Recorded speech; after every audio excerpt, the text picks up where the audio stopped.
Morning காலையிலே எந்திரிச்சு பிரேயரை முடிச்சுட்டு நடக்க ஆரம்பிச்சாச்சு. நீங்களும் நடப்பீங்க, நடங்க. Good morning. உங்களை பார்க்குறதுல ரொம்ப சந்தோஷம். இன்னைக்கு என்ன பற்றி பேசலான்ட்டு அப்படி யோசிக்கும் போது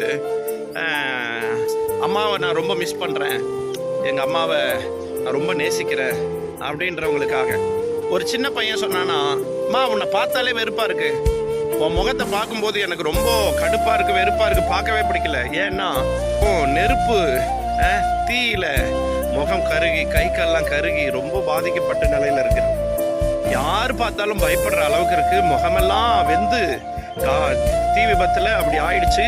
இந்த பையன் சொல்கிறான், ஸ்கூலுக்கு வராதிங்க, காலேஜுக்கெல்லாம் வராதிங்க, நீங்கள் நாங்கள் கூட்டமாக நிற்கிற இடத்துல உங்களை அம்மானு கூப்பிட்றதே எனக்கு கஷ்டமாக இருக்குது அப்படின்னு சொல்லி அவங்க அம்மா ரொம்ப எல்லா இடத்துலையும் அவாய்ட் பண்ணுவான். காலங்கள் போச்சு, அந்த பையன் பெரியவனாக வளர்ந்து வேலைக்கு ஆஃபீஸ் போய் ஒரு முறை நிற்கும் போது கூட ஆஃபீஸ் பக்கமே வராதுன்னு சொல்லியிருக்கிறான். ஒன்று அம்மானு சொல்கிறதுக்கு எனக்கு பிடிக்கல, அந்த அளவுக்கு வெறுக்கிறோம்.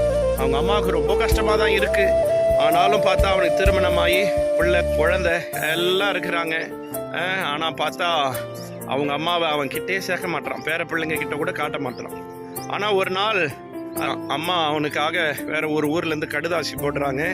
லெட்டர் அனுப்பின பிற்பாடு அந்த லெட்டரில் என்ன எழுதியிருக்கு அப்படி படிக்கும்போது அம்மா கேட்குறாங்க, மகனே நல்லா இருக்கிறியா, இந்த லெட்டர் மூலயமா உன்கிட்ட பேசுறதுல ரொம்ப சந்தோஷம்னு சொல்கிறாங்க.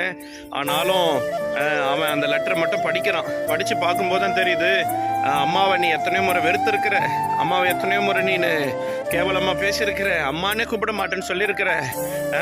ஏன் காரணம்? இந்த வெந்து போனது, அந்த வெந்து போனதை குறித்து, இந்த தீ காயத்தை குறித்து நான் உங்ககிட்ட இது வரைக்கும் சொல்லாததுக்கு காரணம் நீ கஷ்டப்படுவேன்னு தான். ஏன்னா குழந்தையா இருக்கும்போது அந்த ஒரு வீட்டில் நம்ம குடியிருந்தோம், தீ பிடிச்சிக்கிட்டு எரிஞ்சிச்சு. அப்போ எரியும் போது நான் என் உயிரை கூடயும் துச்சமாக எண்ணாமல் ஓடி போய் உன்னை நான் காப்பாற்றிட்டு வந்துட்டேன்.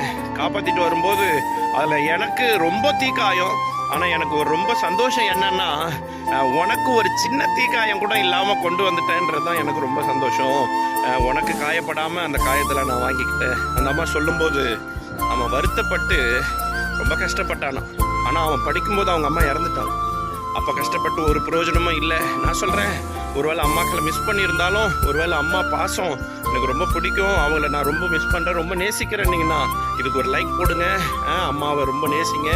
இயேசு கூட பாருங்கள், சிலுவையில் நமக்காக ஜீவன் கொடுத்து சிலுவையில் காயப்பட்டு தொங்கும்போது அவருடைய அந்த காயங்களுடைய வழிவருத்தம் நமக்கு தெரியல, நமக்காக அவர் சிலுவைக்கு வந்தாருங்க. பைபிள் வசனம் சொல்லுது, ஏசாயா 49:15 சொல்லுது, ஸ்திரீயானவள் கர்ப்பத்தின் பிள்ளைக்கு இறங்காமல் தன் பாலகனை மறப்பாலோ, அவர்கள் மறந்தாலும் நான் உன்னை மறப்பதில்லைன்னு இயேசு சொல்லுகிறார். உங்களை மறக்காத ஒரு தேவன் இருக்கிறார் என்று சொல்லி இந்த நடைமேடையிலே உங்களோடு பேசி உங்களிடமிருந்து விடைபெறுகிறோம். பபாய்.